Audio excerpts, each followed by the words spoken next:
there you have it, President Cyril Ramaphosa and his Chinese counterpart Xi Jinping now meeting the South African delegation as part of this official state visit to the country. Once again, if you've just joined us, we're told of a major announcement on trade, investment and other things expected sometime later on today. Global political issues certainly top of the agenda for many of these delegates, let's call them, who are going to be involved in these multi-sectoral engagements. The agriculture minister there, John Steenhuisen, we can see it seems like a joke was cracked there with Public Works Minister Dean McPherson. President Cyril Ramaphosa is going to have this engagement just before the China-Africa Cooperation Summit kicks off on Wednesday, we're told, where there's going to be 50 heads of states from the African continent who are going to meet with President Xi Jinping in that country. I wonder if we're able to take in the sights and sounds from what's taking place there, which is always something worth considering. So let's just dip in for you, get your sense of the mood in the room in Beijing.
All right, so those are live visuals coming from the Great Hall in Beijing. That's where we anticipate the official start, if you like, of this bilateral engagement between South Africa and China.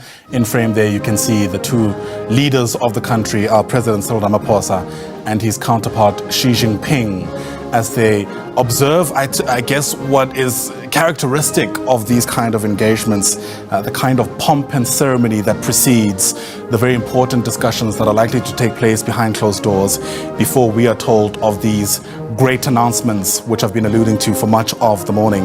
The Chinese military, of course, known for their unbelievable synchronicity. I mean, there is just this unparalleled sense of organization and preparation, I suppose, for lack of a better term. And that's all on display today as we watch these two heads of states observe, as I mentioned, what is expected as per tradition before they have these discussions. There's been all kinds of discussions around what South Africa should bring to the table as part of these talks, and there are hopes of a major focus on agriculture, for example, in order to ensure that we're able to boost our own returns as China looks to expand its own foothold in Africa generally speaking, and I imagine in South Africa strategically.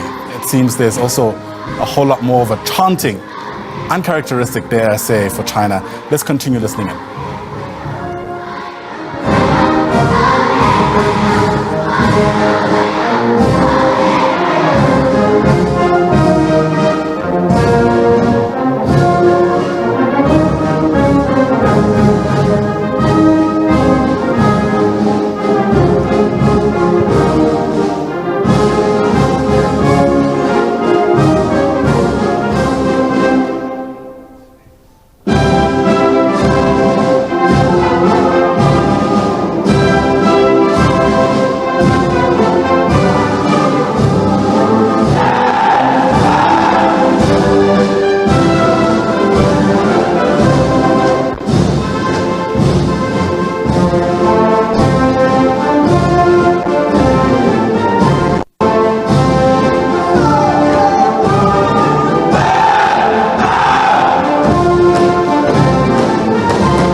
Live visuals once again, they're coming out of the Great Hall in Beijing. That all-important meeting between South Africa and China set to officially get underway. The pomp and ceremony has been done and dusted, always quite the spectacle, but now I suppose it's about getting down to business.